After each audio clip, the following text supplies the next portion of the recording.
고위층 인사에게 요구되는 높은 수준의 도덕적 의무를 일컫는 말이 있습니다.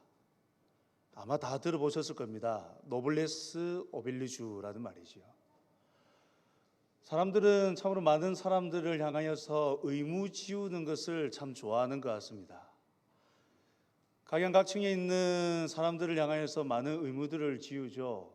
선생님들에게 요구하는 의무는 어떤 것이 있습니까? 당연히 잘 가르치는 것이 포함될 터이고, 요즘 보니까 잘 가르치는 것만으로는 안 되더라고요. 도덕적으로도 분명하게 더 우위에 있어야 되고, 삶의 태도에 있어서도 본이 되어야 된다라는 것을 요구하는 것 같습니다. 사람들은 참으로 많은 사람들에게 의무 지우는 것을 좋아합니다. 이 의무라는 것은 사실 국민의 의무도 있는 것처럼 모든 사람들에게 마땅히 지어져 있는 것이기도 합니다. 여러분, 학창시절에 공부를 잘하셨기 때문에 국민의 의무가 무엇인지는 다들 알고 계시죠? 아무런 반응이 없으셨습니다. 원래 이럴 때 대답을 하면 너무 튀기 때문에 우리는 겸손하기 때문에 말을 안 하는 거죠. 납세의 의무 들어보셨습니까? 또 뭐가 있죠? 국방의 의무, 남자들에게 보통 해당하는 국방의 의무. 또 뭐가 있습니까? 점점 이제 말이 흐려지고 있습니다. 환경 보존의 의무는 들어보셨습니까? 이것도 있습니다. 있는 것 한번 자랑한다고 해봤습니다. 국민에게도 권리와 의무가 있습니다. 반드시 지켜야 할 의무가 우리에게 있다는 것을 이러한 것을 통해서 알 수가 있습니다. 그와 마찬가지로 사람들이 교회를 향하여서도 의무를 지우는 것이 하나가 있습니다. 무엇이 있을까요? 바로 사랑의 의무를 교회에 많이 지웁니다. 교회를 다니지 않는 사람들도 교회는 사랑의 공동체다라고 분명하게 이야기하지요. 교회 다니는 사람들은 분명히 사랑의 섬김이 있어야 되고 사랑의 실천이 있어야 된다라고 이야기를 합니다. 사람들이 교회를 질타하는 이유 중에 하나가 바로 이것 때문입니다. 교회 안에 사랑이 없고 사랑의 실천이 겉으로 드러나 보이지 않을 때에 세상 사람들이 교회를 향해서 그렇게 손가락질을 많이 하고 질타를 하고는 합니다. 분명히 세상 사람들이 교회를 가리켜서 사랑의 짐을 지우고 사랑의 의무를 지우는 것처럼 사실 교회는 이 사랑의 의무를 먼저 실천해야만 하는 공동체입니다. 여러분, 교회는 그리스도인은 먼저 이 사랑을 실천해야 하는 공동체입니다. 왜냐하면 하나님께서 이 사랑을 명령하셨기 때문입니다. 오늘 우리가 신명기 24장의 말씀을 읽었지만은 이 24장에도 보시면 두 번 명령하노라라고 이야기하는 본문을 볼 수가 있습니다. 18절 끝에도 보시면은 명령하노라라고 이야기를 하고 있고 22절 끝에도 보시면은 명령하노라라고 이야기를 하고 있습니다. 근데 이 명령하노라라는 이야기를 가만히 살펴보면은 결국 사랑의 실천에 대하여서 이 일을 행하라라고 명령을 하고 있는 것입니다. 실상 교회는 이 사랑의 실천의 요청을 받기 이전에 마땅히 하나님의 명령으로서 받은 이 사랑을 실천해야만 하는 곳입니다. 그리스도인이라면은 누구나 이 사랑의 실천을 감당하며 나아가야만 하는 것입니다. 지금 하나님께서는 약속의 땅 가나안에 들어가기 이전에 이 이스라엘 백성들에게 이 신명기의 말씀으로서 가르치고 계십니다. 신명기의 말씀을 살펴보시면은 이 이스라엘 백성들이 약속의 땅 가나안 땅에서 하나님의 백성으로서 어떻게 살아가야 할지에 대한 명령들이 이렇게 많이 기록되어 있습니다. 그 명령들 가운데 하나가 오늘 이 말씀입니다. 우리 17절 말씀을 함께 한번 읽어보겠습니다. 17절입니다. 너는 객이나 고아의 송사를 억울하게 하지 말며 과부의 옷을 전당 잡지 말라. 여기 보시면 대상이 나옵니다. 객, 고아, 과부입니다. 17절에서는 객이나 고아의 송사를 억울하게 하지 말라라고 이야기하면서 덧붙여서 과부의 옷을 전당 잡지 말라라고 이야기합니다. 객, 고아, 과부는 하나님께서 특별히 생각하는 이들입니다.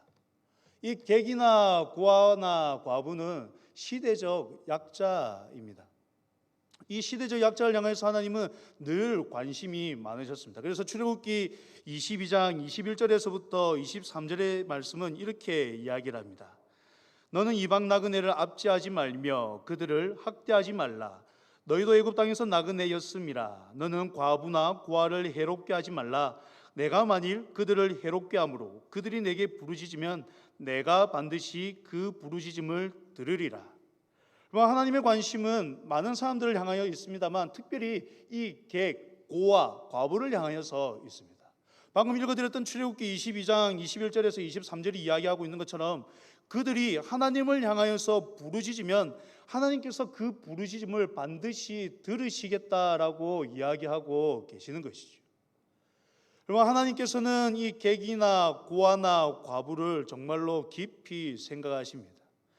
그들을 위하여서 하나님께서는 말씀하고 계시고 또한 그리스도인들, 이스라엘 백성들을 향하여서는 그들을 돌아보라라고 이야기를 하고 계시는 것이지요.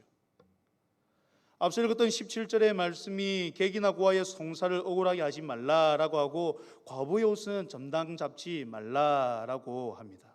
왜냐하면 이 사람들은 사회적으로 든든한 배경이 없는 자들이기 때문에 억울한 일을 당하였을 때에도 그들을 위해서 변론해 줄 사람이 없기 때문입니다. 특히나 과부를 향하여서는 그들의 겉옷을 전당 잡지 말라라고 이야기하면서 그들을 향해서는 특별히 더 이렇게 하라라고 이야기를 하고 있습니다. 이어지는 19절 이하의 말씀도 이 객과 고아와 과부를 향하여서 어떻게 행하여야 할지를 가르쳐 주고 있습니다. 19절 말씀 보시면은 내가 밭에서 곡식을 벨 때에 그 한 뭇을 밭에 잊어버렸거든 다시 가져오지 말고 나그네와 고아와 과부를 위하여 남겨두라라고 이야기를 합니다. 곡식을 벨 때에 그 한 뭇을 깜빡하고 잊어버릴 수도 있습니다. 다 챙겨야 하지만 깜빡하고 놔놓을 수도 있다라는 것이죠. 근데 이것을 다시 찾으러 가지 말라라고 하나님께서 이야기를 하고 있습니다. 표면적으로만 보면은 방금 제가 설명드린 것처럼 사람이 실수로 남겨놓은 그것에 대하여서 다시 가지러 가지 마라라는 말씀처럼 보이지만은 이것을 원어 성경으로 좀 더 들여다본다면 이 한 뭇에 대하여서 그 소유가 밭의 주인에게 있는 것이 아니라 오히려 객과 고아와 과부에게 있다라고 원어는 그렇게 설명을 하고 있습니다. 그러니 다시 가지려 가려고 하는 그 한 뭇이 밭 주인의 소유가 아니라 원래 객과 고아와 과부의 것이다라는 것이죠. 하나님께서는 아예 그렇게 떼놓고 계시는 겁니다. 객과 고아와 과부를 위해서 한 몫을 떼놓는 것이죠.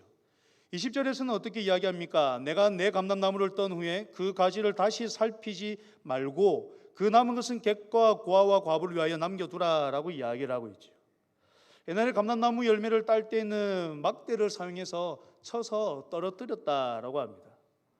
근데 이 지금 본문이 이야기하는 것은 어떤 의미를 가지고 있냐면은 막대가 닿지 않는 곳까지 억지로 막대를 뻗어가지고 치지 말라는 겁니다. 마치 시골에 그 감을 딸 때에 까치밥이라고 해서 남겨놓는 것처럼 의도적으로 남겨놓으라는 말씀인 것이죠. 21절에는 또 무엇을 이야기합니까? 포도를 딴 후에 그 남은 것을 다시 따지 말고 객과 고아와 과부를 위하여서 남겨두라라고 이야기를 하고 있습니다. 19절, 20절, 21절에서 반복해서 이야기하고 있는 게 있는데 그것이 무엇이냐면은 다시라는 것과 말고 그리고 남겨두라라는 겁니다. 19절에서 다시 가서 가져오지 말고 남겨두라. 20절에서는 다시 살피지 말고 남겨두며 21절에서는 다시 따지 말고 남겨두라는 것이죠. 이렇게 남겨놓아야 하는 이유가 어디에 있습니까? 객과 고아와 과부를 위한 것입니다.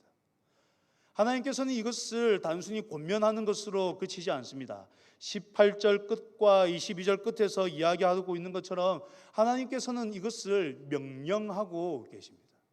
그러니 그리스도인들에게 있어서 객과 고아와 과부를 돌아보는 것은 내가 내킬 때 하는 일이 아니라 마땅히 해야 되는 일인 것이죠. 사회가 교회를 향하여서 이들을 향하여서 사랑의 실천을 해 주십시오라고 하는 그 요청 때문에 해야 되는 일이 아니라 실상 교회가 실상 그리스도인이 먼저 행해야 된다라는 것입니다. 여러분, 지역을 섬기는 일은 참 쉽지가 않습니다. 우리 주위에 있는 객, 나그네, 이방인을 섬기고 고아와 과부를 섬기는 일은 결코 쉽지가 않습니다. 왜냐하면 이 섬김에는 분명한 희생이 따르기 때문입니다. 지금 오늘 우리가 이제 초원 지역 봉사 발대식을 가질 터인데, 사실 어제 박기라 초원이 먼저 한 곳에 가서 봉사를 하고 왔습니다. 여러분, 또 저희 교회는 이미 많은 봉사를 해왔기 때문에 이 봉사가 얼마나 큰 희생을 요구하는지 잘 알고 계시지 않습니까? 시간의 헌신도 필요하고 물질의 헌신도 필요합니다. 시간과 물질의 헌신만 필요한 것이 아니라 사실 이 마음의 헌신도 필요합니다. 왜냐하면 요즘은 우리가 좋은 마음으로 가서 섬긴다고 해서 그것을 또 그대로 받아들이지 않기 때문이죠. 봉사하러 가셔서 상처받은 일이 얼마나 많으셨습니까? 섬기러 갔는데 오히려 손가락질을 당하고 이렇게 좀 안 좋은 소리를 들었던 경험들이 다 있지 않습니까? 섬기는 일은 참으로 쉬운 일이 아닙니다. 엄청난 희생이 뒤따르는 일입니다. 그런데 여러분, 분명히 성경은 우리에게 그것을 하라라고 이야기하고 있죠. 누군가가 요청하기 이전에, 누군가가 그것을 말하기 이전에 우리로 하여금 먼저 그것을 하라라고 이야기를 합니다. 하나님께서 그들을 더욱더 먼저 생각하심으로 말미암아서 그들을 향하여서 너희들 나가서 사랑을 실천하라라고 이야기하고 계시는 것이죠. 여러분, 하나님께서 우리에게 이렇게 요구하시는 이유가 있습니다. 그 이유가 무엇이냐면은 바로 너희가 그러한 자들이었기 때문이다라는 것입니다. 18절은 이렇게 이야기합니다. 너는 애굽에서 종되었던 일과 내 하나님 여호와께서 너를 거기서 속량하신 것을 기억하라. 이러므로 내가 내게 이 일을 행하라 명령하노라. 22절도 이렇게 이야기합니다. 너는 애굽 땅에서 종되었던 것을 기억하라. 이러므로 내가 내게 이 일을 행하라 명령하노라.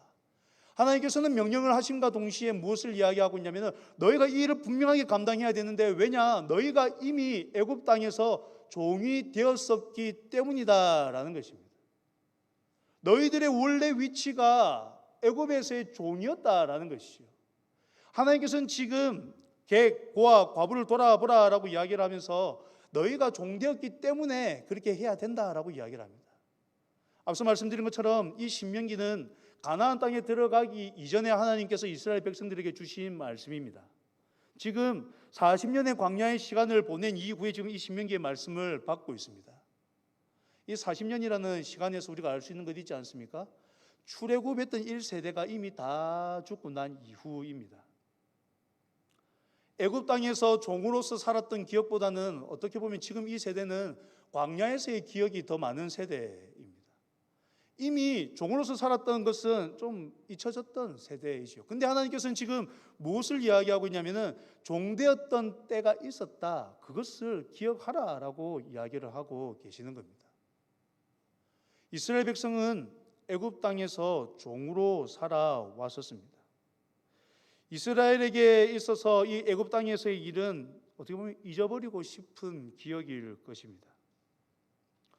아니, 어쩌면 지금 모세로부터 이 말씀을 듣는 이스라엘은 이제 애굽에서의 일은 좀 잊어버린 세대일 것입니다.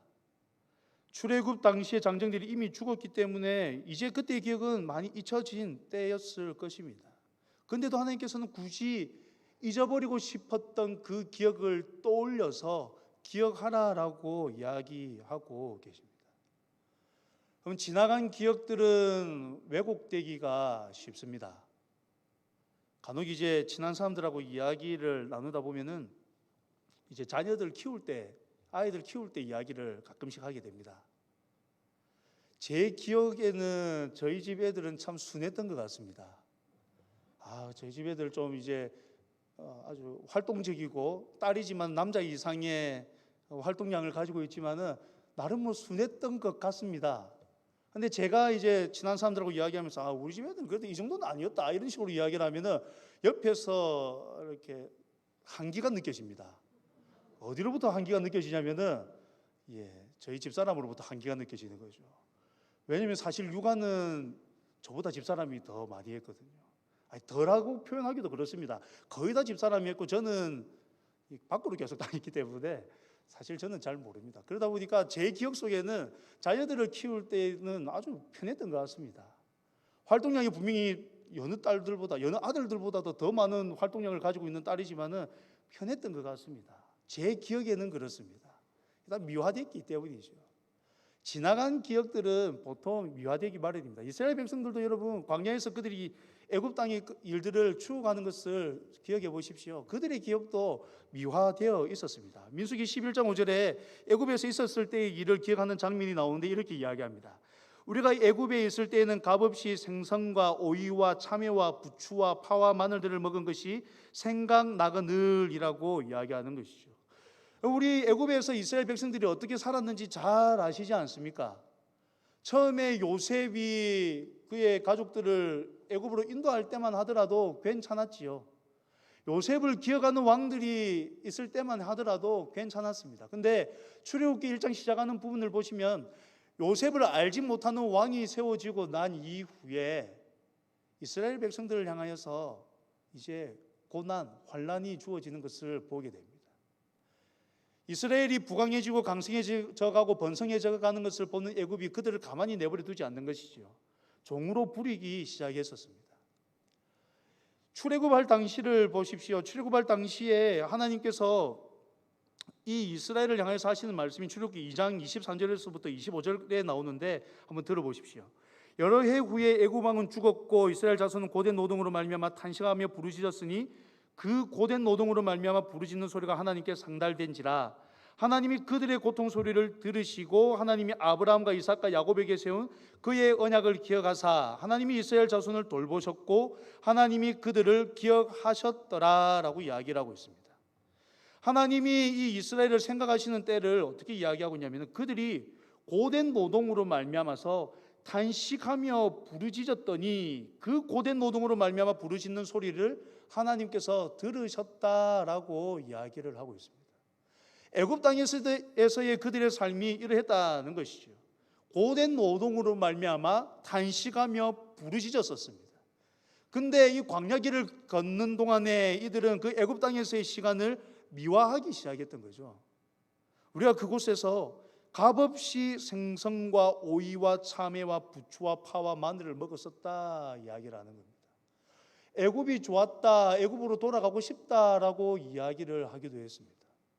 분명히 그들이 고된 노동으로 말미암아 탄식하며 부르짖어서 하나님께서 그것을 듣고 건져내어 주셨음에도 불구하고 그들의 기억이 미화되어 버린 것입니다. 그래서 하나님께서는 지금 그들이 어디에서부터 건짐을 받았는지 기억하라라고 이야기하고 계시는 것입니다. 그들이 어디에서 어디로 노임을 받고 어디에서 어디로부터 건짐을 받았는지를 알아야 하나님께서 하나님께서 하고 계시는 이 명령을 지켜 행할 수 있기 때문이다라는 것이죠. 우리의 신분도 마찬가지입니다. 우리도 죄의 종노릇하던 자들이었습니다.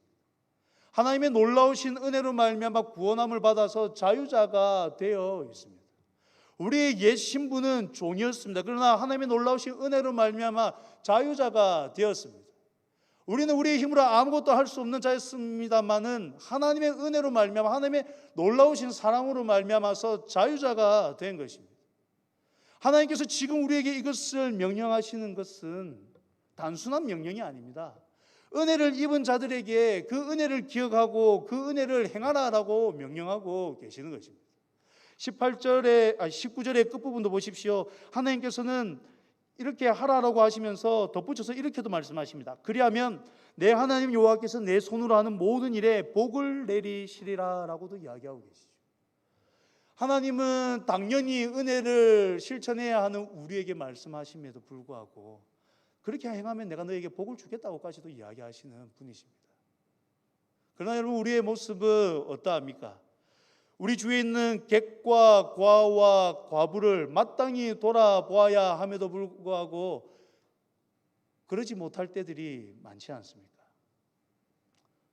사회로부터 지탄을 받는 이유, 앞서도 말씀드린 것처럼 결국 그들이 보기에 사랑의 실천이 없기 때문이죠. 교회를 향하여서 사랑의 실천이 많이 나타나고 사랑의 섬김이 풍성하게 드러난다면, 그들이 느낄 정도로 드러난다면 이러한 이유로는 최소한 교회를 향해서 질타하지는 않겠지요. 하나님께서는 우리에게 이러한 일들을 요구하고 계십니다. 너희가 종되었던 애굽 땅에서 건짐을 받았으니 그때를 기억하고, 너희가 어디에서부터 건짐을 받았는지를 기억하고 행하라는 것입니다. 우리가 여러분 객과 고아와 과부를 돌아봐야 하는 이유가 바로 여기에 있습니다. 우리가 먼저 은혜 입은 자들이기 때문입니다. 우리가 먼저 하나님의 그 사랑하심을 입은 자들이기 때문입니다. 하나님께서 우리에게 먼저 은혜를 베풀어 주셨고 우리에게 먼저 사랑을 베풀어 주셨기 때문에 이 일을 감당해야 되는 것이지요. 누가복음 19장을 보시면 삭개오라는 인물이 등장합니다. 삭개오는 여리고 성에 살던 세리장이었고 부자였습니다. 그는 예수님이 지나가신다는 이야기를 듣고는 돌 무화과 나무 위에 올라갔습니다. 거기에서 예수님을 보고자 했습니다. 그는 단순히 예수님을 보기 원해서 돌 무화과 나무 위로 올라갔지만은 예수님께서는 거기에 서셔서 위를 쳐다보시고 삭개오를 부르셨습니다. 속히 내려오라, 내가 오늘 내 집에 유하여야 하겠다라고 말씀하셨지요. 예수님이 이 이야기를 들은 삭개오가 속히 내려와서 자신의 집으로 예수님을 모셔드립니다. 예수님을 영접하여서 교제하던 삭개오는 이렇게 이야기하지요. 보시옵소서, 내 소유의 절반을 가난한 자들에게 주겠사오며 만일 누구의 것을 속여 빼앗은 일이 있으면 내 갑절이나 갚겠나이다. 그럼 예수님을 영접한 삭개오의 변화에 주목하여 보십시오. 예수님을 영접하여서 예수님과 교제를 나누었던 이 삭개오는 이렇게 이야기했습니다. 내 소유의 절반을 가난한 자들에게 주겠습니다. 만일 누구의 것을 속여 빼앗은 일이 있으면 내 갑절이나 갚겠습니다. 예수님께서 그에게 먼저 말씀하시지 않았습니다. 내 소유를 팔아서 가난한 자들이 나눠주라라고 먼저 말씀하시지도 않았습니다. 그러나 예수님을 영접하고 예수님과 교제하는 가운데 그의 마음에 이런 마음이 든 것이죠. 내 소유의 절반을 가난한 자들에게 주겠습니다. 속여 빼앗은 것이 있으면 내 갑절이나 갚겠습니다 라는 것이죠. 왜냐하면 예수님을 영접하여 예수님을 교제하는 가운데에 진정으로 예수님을 만났기 때문입니다. 진정으로 예수님을 만나고 나니 그가 어떻게 행하여야 할지를 깨달아 알게 된 것이죠. 그럼 예수님을 분명하게 진정으로 만났다면은, 예수님을 영접하여 예수님과 분명하게 교제하고 있다면 우리의 마음 가운데도 이러한 마음이 있어야 됩니다. 왜냐? 우리가 은혜 입은 자이고 우리가 이미 사랑을 받은 자이기 때문입니다. 하나님께 은혜를 받았고 하나님께 사랑을 받았기 때문에 이러한 사랑의 실천을 하고자 하는 마음이 일어날 수밖에 없는 것이죠. 하나님의 명령이기 때문에 어쩔 수 없이 하겠다 이것이 아니라 은혜 받았기 때문에 은혜 받은 자로서의 마땅한 반응으로서 나타나기에 마련이다라는 것입니다. 그러면 지역을 섬기는 일은 우리가 마땅히 감당해야 하는 일입니다. 우리 주위에 있는 객과 고아와 과부와 같은 일을 돌아보는 일은 우리가 마땅히 해야 하는 일입니다. 하나님의 명령이기 이전에 하나님의 은혜를 받은 자이기에, 하나님의 사랑을 받은 자이기에 마땅히 해야 하는 일입니다.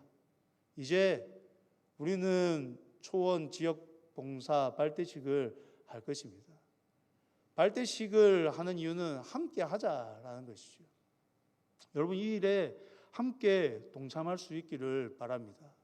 하나님께서 오늘 말씀에서 너희가 애굽 땅에서 종되었던 것을 기억하고 이 일을 행하라라고 명령하시는 것처럼 여러분, 우리의 이전의 모습을 생각하고 어디에서부터 노임을 받았는지, 얼마나 크신 하나님의 사랑과 은혜로 말미암아 노임을 받았는지, 건짐을 받았는지를 기억하시면서 이 일에 동참할 수 있기를 바랍니다. 어제 박계란 총원이 다녀왔는데 정말 잘하셨습니다. 근데 한 가지 안타까운 것이 있었습니다. 오늘 오전에도 목사님이 광고하시면서도 말씀을 하셨는데, 안타까운 것은 섬김의 인원이 그렇게 적지 않았다라는 것이죠. 참여하는 인원이 그렇게 많지 않았습니다. 분명히 하나님께서 우리에게 놀라운 은혜와 사랑을 베풀어 주시면서 행하라라고 이야기를 하시는데 애석하게도 그렇게 많이 참석하지를 못하셨어요. 여러 가지 상황들이 있으셨겠죠. 분명히 섬기는 일에는 희생이 따르기 때문에 어쩔 수 없는 상황 때문에 많이 동참하지 못하셨을 것입니다. 그러나 여러분, 오늘 최소한 이 말씀을 듣고 발대식에 참여하시는 성도님들은 좀 더 적극적으로 동참하시면 좋겠습니다. 하나님께서 우리에게 은혜 베푸셨던 것을 기억하신다면 반응해야 되지 않겠습니까? 하나님께서 우리에게 베풀어 주셨던 그 사랑을 기억하신다면 좀 더 희생하고 좀 더 반응하셔야 되지 않겠습니까? 바라기는 하나님께서 우리에게 베풀어 주셨던 그 은혜를 기억하심으로 우리 주위에 있는 객과 고아와 과부를 향하여서 더욱더 사랑을 실천하며 나가시는 우리 모든 성도님들이 되시기를 간절히 소망합니다. 이제 우리들의 말씀을 생각하면서 합심하여 한번 기도하십시다. 이 시간에 함께 기도하실 때에 우리가 먼저 하나님이 베풀어 주신 은혜를 잊지 않고 기억하게 해달라고 기도하십시다. 그리고 나가서 기도하실 때에 기억하는 것으로 그치는 것이 아니라 기억함으로 말미암아서 이 사랑의 실천을 잘 감당하는 우리가 될 수 있게 달라고, 이 시간에 이러한 기도의 제목들을 가지고 주님의 이름을 간절히 한번 부르고 기도하며 나가시겠습니다. 주여